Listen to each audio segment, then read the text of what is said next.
اب ہم آ جاتے ہیں سورہ حدید کی طرف.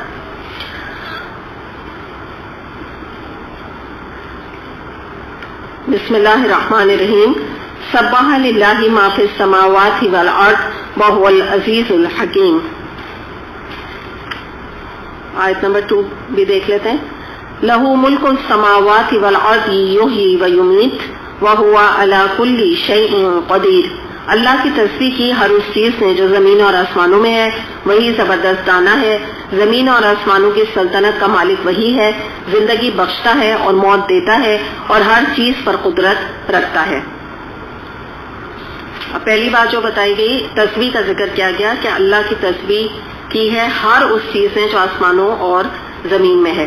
یعنی مراد یہ ہے کہ کائنات کی ہر شے اس حقیقت کا اظہار کر رہی ہے کہ اس کا خالق، اس کا پروردگار رب ہر عیب سے پاک ہے، اور اس کے اندر جتنی بھی خوبیاں کوئی دنیا میں پائی جا سکتی تھیں وہ سب ہمارے رب کے اندر موجود ہیں. تو اللہ واقعی اس بات کا حقدار ہے کہ سب سے زیادہ ہم اس کی تسبیح کریں.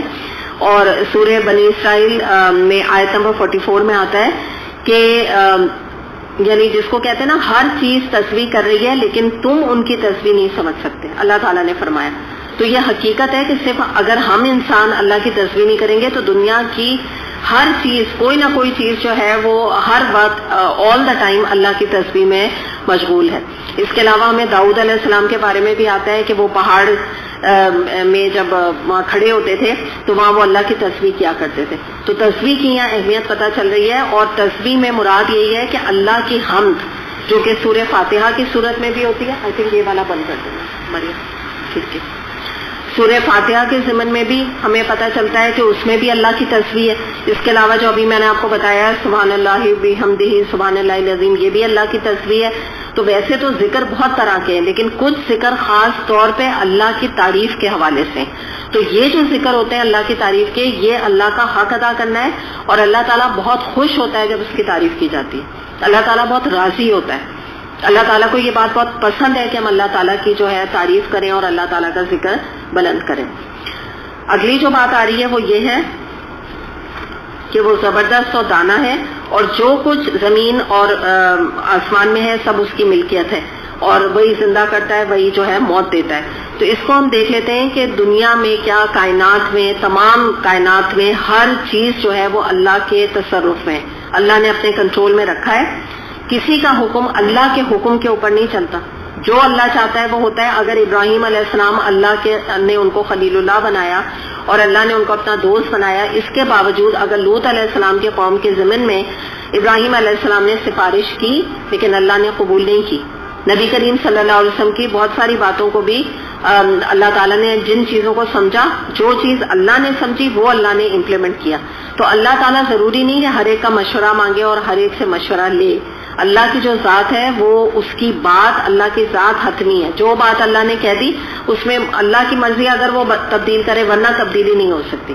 تو اگر ہم لوگ بھی اپنے بارے میں یہ سوچیں کہ اللہ کا تصرف ہے ہر چیز پہ، تو آپ یہ دیکھیے کہ ہم اس دنیا میں آئے بھی اللہ کی مرضی سے، ہم اس دنیا سے جائیں گے بھی اپنی مرضی سے نہیں، اور تقدیر بھی ہماری بنائی ہوئی اللہ کی ہے. مرضی بھی دنیا میں اللہ کی ہی چلتی ہے. اگر کوئی مرنا بھی چاہے تو وہ اپنی مرضی سے مر نہیں سکتا. اس حد تک اللہ تعالیٰ کا کنٹرول ہے. تو تمام پاور سب کچھ اللہ کے ہاتھ میں، اس کے باوجود اللہ اتنا بردبار ہے. اللہ تعالیٰ اس کے باوجود ظالم نہیں ہے. آپ دیکھیں دنیا میں تو لوگوں کے پاس 4 پیسے آ جاتے ہیں یا کوئی حکومت آ جاتی ہے، جیسے فرعون کا معاملہ تھا، تو آپ دیکھیں وہ کتنا جابر بادشاہ اس نے بن کے دکھایا. ہٹلر کے بارے میں کیا آتا ہے، اتنا زیادہ بے رحم تھا، کھڑے کھڑے لوگوں کو گولی مروا دیا کرتا تھا کیونکہ اس کے پاس پاور آ گیا تھا. لیکن ہمارے رب کو دیکھیے، اللہ اتنا بردبار ہے. اللہ تعالیٰ مخلوق کو نافرمانی کرتے ہوئے دیکھتا ہے لیکن فوری نہیں پکڑتا، مہلت پہ مہلت دیے چلا جاتا ہے. اور اللہ تعالیٰ نے دارالامتحان بنایا، اللہ تعالیٰ نے ایک وقت بھی رکھا، دارالجزا رکھا ہے، جہاں پہ ہمیشہ کے لیے عیش آرام نعمتیں. ابھی تو ہم تازہ ہم نے پڑھ لیا سورہ رحمان اور سورہ واقعہ میں کہ کتنی پیاری نعمتیں. کل ہی ہم نے جو آیات پڑھی تھی تو آپ اپنے ذہن میں تازہ کر لیجئے کہ کون سی نعمت ایسی جو وہاں موجود نہیں. تو اللہ نے بڑا انصاف کیا ہے کہ تھوڑے دن کا صبر ہے، یہ کر جاؤ تم یہاں پہ نا. تو جس کو ہم انگلش میں کہتے ہیں ایبسولوٹ سوورینٹی اللہ کی ہے، اس کے علاوہ کسی کی نہیں ہے. اور آپ دنیا میں دیکھیں لوگ کیا کہتے ہیں، وہ کن چکروں میں پڑ گیا. ابھی تو ہم نے اللہ کی قدرت کے بارے میں پڑھا نا، وہ کہتے ہیں عبد القادر جیلانی السمیع، وہ سنتے ہیں ہماری دعائیں. اللہ کے سوا کوئی السمیع نہیں، یہ تو اللہ کی صفت ہے. نبی کریم صلی اللہ علیہ وسلم کو کہتے ہیں یہ حاضر اور ناظر ہیں، یہ موجود ہیں، جیسے وہ سب ہم دیکھ رہے ہیں ہمیں. اس کے علاوہ نور میں نور اللہ بنا دیتے ہیں. تو کیا نہیں آپ دیکھیں نا، شرک جو ایک بندہ ہے اللہ کے، وہ دنیا میں رہ کے شرک کر رہے ہیں جبکہ حقیقت کچھ اور ہے. آپ بارش دیکھیے، نباتات دیکھیے، روزی دیکھیے جو اللہ تعالیٰ سب کو دیتا ہے، یہ کائنات کا نظام جو چل رہا ہے، یہ تو کوئی اس میں ایک جس کو کہتے ہیں نا قطرے کا بھی کسی کا کنٹریبیوشن نہیں ہے سوائے اللہ کے. اور پھر ہم آگے بڑھ کے کہتے ہیں گنج بخش، یعنی سارے خزانوں کا مالک جو ہے وہ ایک ہستی ہو گئی، اللہ کو چھوڑ دیا. پھر نعوذ باللہ اللہ تعالیٰ کے پاس کیا ہے؟ پھر اگر سارے خزانے کے مالک گنج بخش بن گئے ہیں، علی ہجویری بن گئے ہیں رحمۃ اللہ علیہ، تو پھر اللہ تعالیٰ کے پاس کیا ہے؟ پھر سوچے نا، کوئی یہی بات سوچ لے. تو یہ آپ دیکھ لیجیے کہ ہم کس طرح اللہ اپنی قدرت کا اظہار کر رہے ہیں، اور اللہ تعالیٰ ہمیں بتا رہے ہیں کہ دیکھو یہ میری قدرت ہے. اور ہم کس کے وہ کہتے ہیں نا مالا جپ رہے ہیں، کہتے ہیں نا وہ کس کی جپ رہے ہیں؟ عبد القادر جیلانی، کبھی علی ہجویری رحمۃ اللہ علیہ، کبھی فلاں پیروں اور فقیروں میں انہی چکروں میں لگے ہوئے. مزاروں میں جاتے ہیں، چادریں چڑھاتے ہیں لوگ. آپ دیکھیے اتنے فخر سے بڑے بڑے لوگ، بڑے بڑے ایجوکیٹڈ لوگ، تو اتنے بڑے رب کو چھوڑ کے اور ایسے اللہ کے پیدا کیے ہوئے مخلوق کے آگے ماتھے ٹکانے سے آپ بتائیں نہ دنیا ہی ملے گی نہ آخرت میں کوئی فائدہ حاصل کر پائیں گے. آگے دیکھتے ہیں آیت نمبر 3. هو الاول والآخر والظاہر والباطن وهو بكل شيء علیم. وہی اول بھی ہے، آخر بھی ہے، ظاہر بھی ہے، مخفی بھی ہے، اور وہ ہر چیز کا علم رکھنے والا ہے. یعنی مراد یہ ہے کہ اللہ کی کیا بات کرنا نا، اللہ ہمیشہ سے تھا، ہمیشہ رہے گا. پہلے جب کچھ بھی نہیں تھا تو اللہ تھا. بگ بینگ ہوا تھا نا، یعنی اس وقت اللہ تعالیٰ نے جو کائنات بنائی تو اس وقت بھی اللہ تھا، اللہ نے کائنات بنائی، کچھ بھی نہیں تھا یہاں پہ. اس کے بعد کیا کہ جب کچھ نہیں بھی رہے گا فیوچر میں، کچھ بھی نہیں رہے گا، تب بھی جو ہے بند کر دیں. اور جب کچھ فیوچر میں نہیں بھی رہے گا، اگر قیامت آ جائے گی تو بھی کون ہوگا؟ اللہ تو رہے گا نا. تو یہ اللہ کی ذات ہے. اور دوسری بات یہ کہ آپ یہ بات دیکھیے کہ اللہ مخفی ہو کے پوری کائنات میں جو ہے وہ ایک طرح سے ظاہر ہے. یعنی کیا مراد ہے کہ ہم اللہ کو پہچانتے ہیں، یعنی مراد اللہ کا کوئی جلوہ نہیں ظاہر ہے. اس کو یوں آپ سمجھیں کہ ہم اس کو کعبے کو دیکھتے ہیں، ہمیں کون یاد آ جاتا ہے؟ اللہ یاد آ جاتا ہے، حالانکہ اللہ مخفی ہے. آپ دیکھیں کتنی امیزنگ بات ہے نا اللہ تعالیٰ کے بارے میں کہ اللہ ہمارے سامنے نہیں ہے. ابھی ہم یہاں قرآن پڑھ رہے ہیں، ہم اللہ تعالیٰ ہمیں نظر نہیں آ رہا، لیکن ہمارے دلوں میں، ہمارے دماغوں میں اللہ کا ایک روب، اللہ کے وجود کا ایک احساس کتنی زیادہ پختگی کے ساتھ ہے نا. اس وقت تو سب سے زیادہ ہوتا ہے جب انسان قرآن کا پڑھ رہا ہوتا ہے، سمجھ رہا ہوتا ہے نا. یا ہم نماز پڑھ رہے ہوتے ہیں تو آپ دیکھیں نا، ہم اللہ تو نہیں ہمیں نظر آ رہا، لیکن اتنی ایک ایسی کیفیت ہمارے اندر ہوتی ہے کہ ہم اللہ تعالیٰ کو حاضر ناظر جان کر ہم یعنی اس طرح سے کہ اللہ کے اوپر یقین کرتے ہوئے ہم نماز ادا کرتے ہیں کہ اللہ تعالیٰ مجھے اس کا جو ہے نا اجر دے گا. یعنی حاضر ناظر میں یوں نہیں کہہ رہی ہوں کہ اللہ سامنے ہے، یعنی ہم اپنے دماغ اور اپنے وجود میں ایسا امیجن کرتے ہیں. کیونکہ آپ کو میں نے احسان کی تعریف یہ بتائی تھی نا کہ جب تم نماز پڑھو تو ایسے نماز پڑھو گویا تمہیں رب دیکھ رہا ہے، اور اگر رب نہیں دیکھ رہا تو تم تو اس کو دیکھ رہے ہو. اس کیفیت کو میں کہہ رہی ہوں کہ یہ ایک چیز ہمارے اندر مستقل رہتی ہے نماز کے بعد، اور اگر نہیں رہتی تو نمازیں ہماری اسی وقت ہمارا دھیان بٹتا ہے اور نمازیں ضائع ہو جاتی ہیں ہماری اکثر. تو بہرحال اس کی یہاں پر بات یہ بتائی جا رہی ہے کہ اس کے بارے میں یہ بھی آتا ہے کہ جیسے سورہ قصص ہے آیت نمبر 88 میں آتا ہے کہ ہر چیز فانی ہے اللہ کی ذات کے سوا. کلو شیئن خالق الا وجہ، ہر چیز ختم ہو جائے گی سوائے اللہ کی ذات کے. اور کسی اللہ نے اپنی مخلوق میں بقا نہیں رکھی. بقا کا کیا مطلب ہے؟ کوئی ہمیشہ کے لیے زندہ نہیں رہے گا.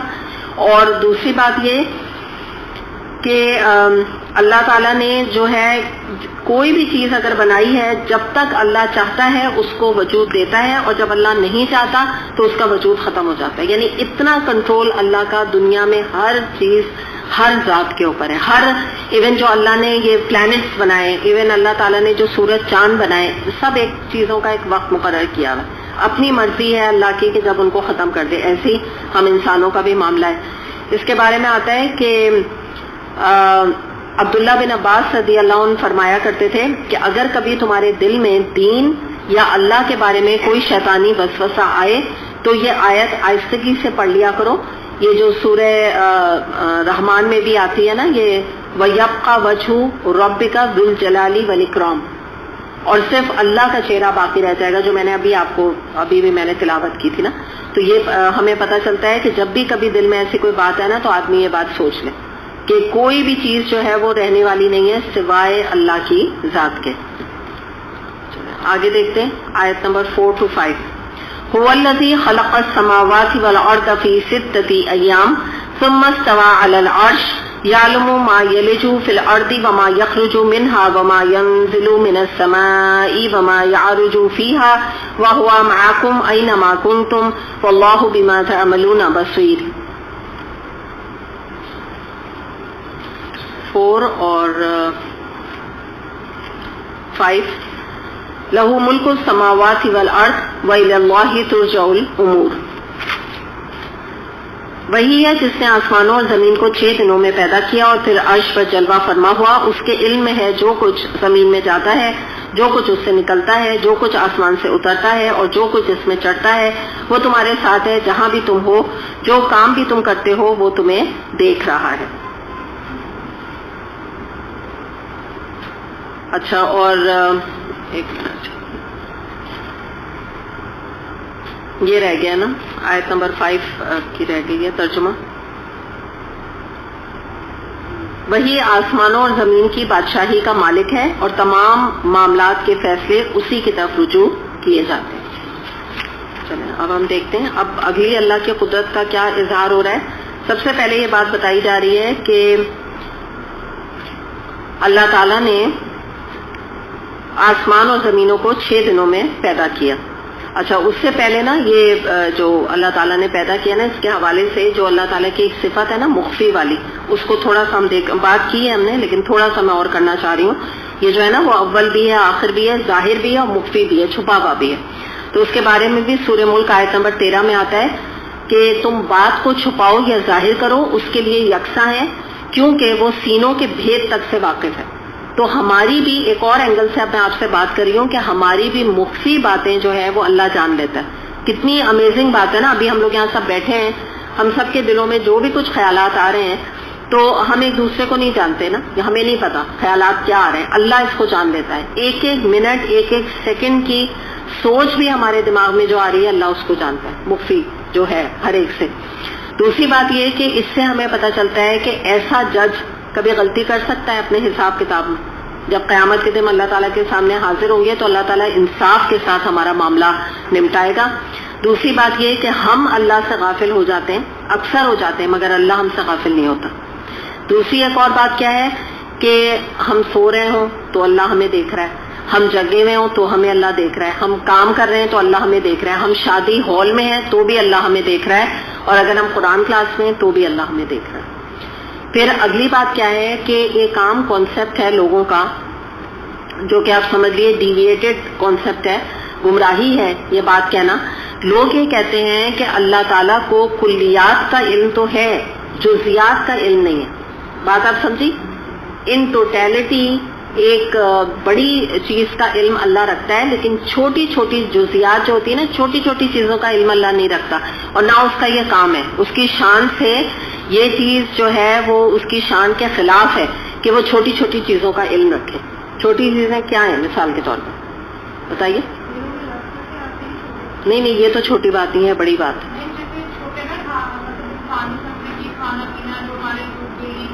بالکل، جیسے ہم کھانا کھا رہے ہیں تو لوگ یہ کہتے ہیں یہ جزیات اتنی چھوٹی چیز، میں کیا چیزوں میں کھانا کھا رہی ہوں تو اللہ دیکھ رہا ہے، تو پھر اللہ کو کیسے پتا اس نے حرام کھایا ہے یا حلال کھایا ہے؟ ایک ایک چیز اللہ جانتا ہے.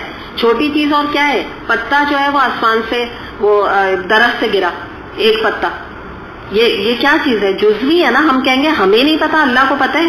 جیسے آپ دیکھیے بعض دفعہ نا میں اپنے گھر کے باہر جاتی ہوں نا تو میں کچھ درختوں کو دیکھتی ہوں، مجھے اتنا دکھ ہوتا ہے خاص طور پہ یہ سردیوں میں نا، کہ ایسے بالکل گنجے ہو گئے، سارے پتے ان کے گر گئے، پیلے ہو گئے، اتنی تکلیف ہوتی ہے نا، اور یاد آتا ہے کہ ابھی اتنے اچھی حالت میں تھے، یہ کیسے ہو گئے نا. تو ہم کہتے ہیں ہمیں پتہ ہی نہیں چلا، دیکھتے ہی دیکھتے کوئی یہ نہیں ہے، روز ہی اس راستے سے گزر کے آدمی جاتا ہے، لیکن یہ کہ جب نظر پڑتی ہے تو اچانک سے اپنی نیگلیجنس کا خیال ہوتا ہے کہ اتنے دن سے دیکھا نہیں. حال یہ نہیں کہہ رہی میں پانی سب پڑتا ہے، وہ نہیں بات ہے، میں آپ کو اپنی سوچ کہہ رہی ہوں کہ ہمیں نہیں پتا چلتا اتنے پتے گر گئے نیچے اس کے، اور یہ بالکل ختم ہو گیا. کیونکہ ہوتا ہے نا گھاس بھی سوکھ جاتی ہے سردی میں، پتے بھی، لیکن اللہ تعالیٰ کو پتا ہے ایک پتا بھی گرتا ہے اللہ جانتا ہے. قرآن میں آیت بھی آتی ہے. دوسری بات کیا ہے، ایک اس نے چیونٹی نے انڈا دیا، چیونٹی نے انڈا دیا، اللہ جانتا ہے. تو آپ کو پتا ہے کچھ لوگ، یہ ڈیویٹڈ مائنڈ کے لوگ یہ کہتے ہیں کہ یہ غلط ہے، یہ concept, this concept is wrong, because Allah کیسے اتنی چھوٹی چھوٹی چیزوں کے بارے میں جانے گا، اس کی ذات اتنی اونچی، وہ یہ کرے گا. لیکن وہ رب ہی پھر کیسا ہے نا جو اتنی چھوٹی سی. تو اس سے آپ اللہ کی قدرت کا اندازہ لگائیں، اور اس میں ڈر بھی ہے اور خوشخبری بھی. اگر جو ہم نیک کام کرتے ہیں تو ہم چاہتے ہیں اللہ دیکھے. تو اگر آپ نے 4 روپے کا بھی 5 روپے کا بھی صدقہ دیا تو اللہ دیکھ رہا ہے. ہم کہتے ہیں 5 روپے دیے یہ کہاں اللہ دیکھے گا، وہ بھی اللہ دیکھ رہا ہے. اور اگر کوئی لاکھوں بھی کسی نے دیے تو وہ بھی اللہ دیکھ رہا ہے. تو اور یا کسی نے کوئی برائی کی تو اس وقت تو ہمیں ہوتا ہے نا کہ نہ دیکھے اللہ تعالیٰ. تو چھوٹی سے چھوٹی برائی بھی اللہ دیکھ لے گا، اور چھوٹی سے چھوٹی نیکی بھی اللہ دیکھ لے گا. جی آپ کچھ کہہ رہی تھی؟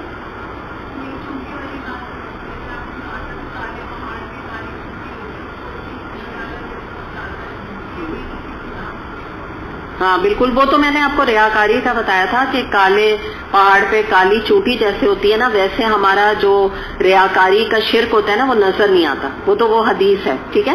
لیکن آپ جو کہہ رہی ہیں بالکل صحیح ہے کہ جو نظر بھی نہیں آنے والی اللہ کی مخلوق ہے اس کو بھی اللہ رزق پہنچاتا ہے.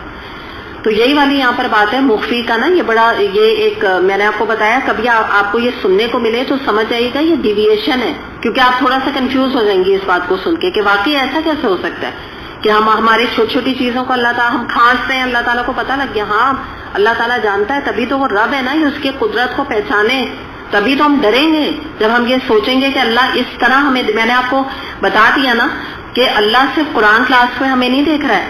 اللہ تعالیٰ وہاں جب امریکہ کا انٹرنیشنل یا واشنگٹن کے ایئرپورٹ پہ ہم اتریں گے نا، اس وقت بھی اللہ دیکھ رہے ہیں ہم کس لباس میں اتریں. اور اگر اس وقت شادی ہال میں رات کو جا کے 10 بجے بیٹھے ہوئے ہوں گے نا، وہاں جس حال ولی میں ہوں گے نا، وہاں بھی اللہ دیکھ رہا ہے. تبھی تو ڈر ہمیں پیدا ہوگا. کیا مطلب ہم اپنی طرف سے سمجھیں کہ ایک دو دفعہ مجھ سے لوگوں نے سوال، مجھ سے کیا کافی لوگوں سے لوگ سوال کرتے ہیں، مجھ سے بھی کیا کہ ہم امریکہ جا رہے ہیں تو وہاں کیا اسکارف اور عبایا پہننا ضروری ہے؟ تو میں نے تو یہی کہا کہ وہاں کا جو رب ہے وہ کوئی اور ہے، کوئی اور تو نہیں ہے، نہ ایک ہی رب ہے، نعوذ باللہ وہاں کا کوئی اور رب تو نہیں. تو یہ تھوڑی ہوتا ہے کہ جیسا دیش ویسا بھیس، آپ جہاں گئے تو بس اللہ معاف کر دے گا، یا اللہ دیکھے گا نہیں اگر ہم پاکستان کے حدود سے نکل گئے. تو یہ بڑی امپورٹنٹ آیت ہے نا. اس کے بعد جو اگلی بات آ رہی ہے وہ یہ کہ اللہ تعالیٰ نے یہ جو بات ہے نا 6 دنوں میں کائنات بنائی، اس کے بارے میں ہم پہلے بھی بات کر چکے کہ 6 ملینیمز ہیں، 6 سٹیجز ہیں، 6 ایراز ہیں، یا آیتیں متشابہات ہیں. یہ 6 سال ہیں یا 6 دن ہیں، کچھ نہیں ہم اس کے بارے میں کہہ سکتے. اور اس پہ بحث کرنا، اس پہ بات کرنا بدعت ہے. اور اللہ کا جو ہے ایک دن کتنا بڑا ہے اس کی بھی حقیقت ہم نہیں جانتے. تو بس ہمارے لیے اتنا کافی ہے کہ اللہ نے 6 دنوں میں کائنات بنائی اور پھر عرش پہ جلوہ فرما ہوا. اچھا اب عرش پہ کیسے آیا، اس کے بارے میں امام مالک کہتے ہیں کہ انہوں نے اس کے بارے میں فرمایا کہ اس پہ سوال کرنا بدعت ہے. اور اس کی کیفیت کیا ہے کہ اللہ عرش پر جلوہ فرما ہوا. تو یہ کوئی دنیاوی بادشاہ نہیں ہے. اللہ تعالیٰ کے امیجن کریں کہ کوئی دنیاوی بادشاہ تخت پہ بیٹھا ہے، تو اس کی امیجنیشن بھی منع ہے. اور انہوں نے کہا کہ اگر تم نے اس کے بارے میں سوال کیا تو یہ جو چیز ہوتی ہے نا کیفا، کیسے یا کیفیت کیا ہے اس کی، تو یہی بدعت ہے. یعنی اس کے اوپر سوال، کیونکہ بدعت کیا چیز ہوتی ہے، صحابہ کرام نے کبھی بھی اس کے اوپر سوال نہیں کیا، تو جیسے انہوں نے سوال نہیں کیا تو تمہیں بھی کوئی حق نہیں ہے اس کے بارے میں سوال کرنے کا. اس کے بعد پھر ہم دیکھتے ہیں کہ اگلی جو بات یہاں پر آ رہی ہے وہ یہ ہے کہ آپ یہ دیکھیے کہ زمین میں جو جاتا ہے اور جو کچھ اس سے نکلتا ہے، اور آسمان سے جو اترتا ہے جو کچھ اس میں چڑھتا ہے، اس کو پہلے تو ان جنرل آپ دیکھیں کہ جیسے زمین میں بارش کے قطرے، میوہ جات وغیرہ لگتے ہیں اور بیج داخل ہوتے ہیں اس کے اندر، ہوتے ہیں نا زمین کے اندر بیج داخل ہوتے ہیں. اس کے علاوہ زمین کے اندر اور کیا کیا چیزیں مثال کے طور پہ جاتی ہیں, جیسے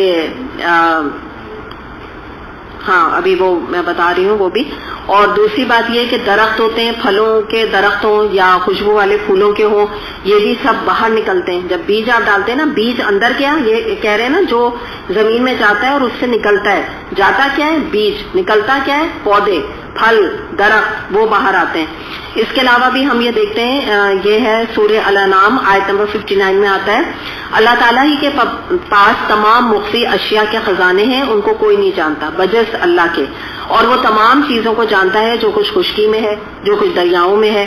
کوئی پتا نہیں گرتا, ابھی میں نے آپ سے کہا تھا نا آیت میں آتا ہے یہ, کوئی پتا نہیں گرتا مگر وہ اس کو بھی جانتا ہے, اور کوئی دانہ زمین کے تاریک حصوں میں نہیں پڑتا, اور نہ کوئی تر اور نہ کوئی خوش چیز گرتی ہے مگر یہ سب کتاب مبین میں.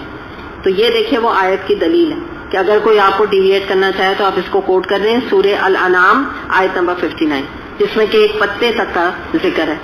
اس کے علاوہ ہم دیکھ لیتے ہیں کہ اور بھی کچھ چیزیں جو یہ نہیں ہے آسمان سے اترتی ہیں. اب ہم دیکھ لیتے ہیں آسمان سے کیا اترتا ہے, بارش اترتی ہے, پھر اس کے بعد اولے, برف, پھر تقدیر جو ہے وہ آسمان سے آتی ہے, پھر احکامات جو فرشتے لے کے اللہ تعالیٰ کے آتے ہیں تو وہ اوپر سے جو ہے نیچے اترتے ہیں. اچھا پھر اب آ رہا ہے کہ اور جو اس میں اوپر چڑھتا ہے, آسمان میں کیا چیزیں اوپر چڑھتی ہیں, نمبر 1 دعائیں جو ہم اللہ تعالیٰ سے کرتے ہیں وہ اوپر فرشتے لے کے جاتے ہیں, نیک اعمال بد اعمال اوپر چڑھتے ہیں. اس کے علاوہ ہم گناہ کرتے ہیں, ثواب کرتے ہیں, وہ بھی فرشتے لے کے اوپر جاتے ہیں. تو اس سے ہمیں پتہ چلتا ہے کہ فرشتے انسان کے اعمال لے کر اوپر جاتے ہیں, یہ دلیل ہمیں ملتی ہے. اور اس کے بارے میں ایک حدیث آتی ہے مسلم میں کہ اللہ کی طرف رات کے عمل دن سے پہلے اور دن کے عمل رات سے پہلے اوپر چڑھتے ہیں. تو ہمارے جو اعمال ہیں آپ سوچیں ایک دن کی رپورٹ جو ہے وہ بھی جو ہے اوپر چڑھ کے اللہ کے پاس پہنچ جاتی. آپ باقی تو زندگی کا حساب کتاب بعد میں سوچیں کہ کیا کر رہا ہے اور کیا نہیں انسان کر رہا, ایک ایک دن کا. تو جس دن میں انسان سے گناہ کا صدور نہ ہو تو سمجھے بڑا مبارک دن گزر گیا وہ خیر سے. اور اس کے علاوہ ان کو ان جنرل, اب میں جنرلائز کر رہی ہوں ان تمام آیات کو, یعنی سمپلی یہ کہ تم خشکی میں ہو, تم تری میں ہو یعنی سمندر میں ہو, رات ہو دن ہو, تم گھروں میں ہو یا تم صحراؤں میں ہو, ہر جگہ ہر وقت اللہ تعالیٰ اپنے علم کے ساتھ, اپنے بصر کے ساتھ, یعنی اپنے دیکھتا بھی ہے اللہ تعالیٰ. وہ کیفیت کیا ہے ہم نہیں جانتے, لیکن اللہ تعالیٰ ہمارے تمام اعمال کو, ہمارے تمام کاموں کو دیکھ رہا ہے اور ہماری ایک ایک چھوٹی بڑی باتوں کو جانتا ہے اور سنتا ہے. آپ نے ابھی اللہ کی تعریف کی تو اب آپ یہ سوچا کریے کہ الحمدللہ میرا رب یہ سن رہا ہے جو میں اللہ تعالیٰ کی تعریف کر رہی ہوں. اگر کوئی آپ سے کوئی ناشکری کے اللہ کے بات کرے اور آپ اس سے شکر گزاری کی بات کریں تو اللہ نے دونوں کی باتیں سن لی. تو آپ خود سوچیں کہ ہم کیا نہیں چاہیں گے کہ ہمارا اللہ پر امپریشن اچھا پڑے, کہ اللہ جب ہمارے منہ سے کوئی بات نکلے تو اللہ سن رہا ہے, ہم سوچ سمجھ کے اللہ کے بارے میں بات نکالیں, سوچ سمجھ کے اللہ کے بارے میں کامنٹ کریں. ہر بات اللہ کی تصویر, میں نے جو ابھی دیکھی نا وہ آیت آئی ہیں ان کو جوڑ لیجئے کہ اللہ تعالیٰ کو پسند ہے کہ اس کی تصویر کی جائے. تو کثرت کے ساتھ اللہ کی تصویر کریں. کوئی اگر اللہ تعالیٰ کی ناشکری کرے تو اس کے بدلے میں فوراً اللہ کا شکر گزار بندے بن جائے, تاکہ کم سے کم ہم سے تو اللہ راضی ہو نا. ہم تو اللہ کے لیے ایک گواہی یہاں دیں کہ ہمارے منہ سے جب اللہ کی بات نکلتی ہے تو اللہ کے لیے کوئی اچھی بات ہی نکلتی ہے, شکر ہی نکلتا ہے ہماری زبان سے, تعریف ہی نکلتی ہے. کیونکہ دیکھیے الحمدللہ کا مطلب ہے کل شکر اور تعریف. تو اللہ کی تعریف بھی کرنی ہے, اللہ کا شکر بھی ادا کرنا ہے. اللہ کے بارے میں نا یہ کہتے رہا کریں, اللہ کا بڑا احسان ہے, اللہ نے مجھے بڑی نعمتیں دی. اللہ کا بڑا کرم ہے, اللہ نے مجھے قرآن پڑھنے کی توفیق دے دی. اللہ کا بڑا احسان ہے, اللہ نے مجھے بچوں کی تربیت کرنا میرے لیے آسان کر دیا. اللہ کا احسان ہے, اللہ نے مجھے بڑا اچھا شوہر دیا. اللہ کا احسان ہے, اللہ نے مجھے بڑے اچھے بچے دیے.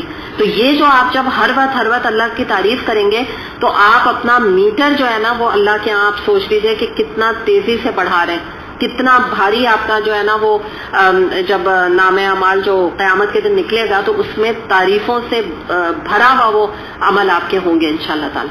تو یہ بھی ایک کرنے کا کام ہے. یہ بھی ایک آپ دیکھیں نا, ہم نیکیاں کرتے ہیں نا تو ہم اس پہ بات کرتے ہیں نیکی کرو نیکی کرو, تو یہ بھی ایک بہت بڑا کرنے کا کام ہے کہ زبان کو اللہ کے ذکر سے اور اللہ کی تعریف سے تر کر لیں. جب کوئی بات طبیعت بھی خراب ہونا تو کہیں کہ اللہ الحمدللہ اللہ کا احسان ہے. ٹھیک ہے بتا دیں, کوئی پوچھا ہے تو بتا دیں یہ علاج چل رہا ہے, طبیعت خراب ہے, لیکن کہتے ہیں پھر بھی اللہ کا کرم ہے, اللہ نے کوئی بڑی بیماری سے بچا دی. ہر بات میں کوئی اینگل نکالیں کہ جس سے ہماری تعریف اور ہماری جو توصیف ہے وہ اللہ تک پہنچ جائے, اللہ سن لے اس کو, تو کتنی خوشی ہوگی نا. سوچیں آپ, دیکھیں آپ کسی کی تعریف کر رہی ہوں, میں آپ کو صرف اس سے ایکسپلین کرتی ہوں.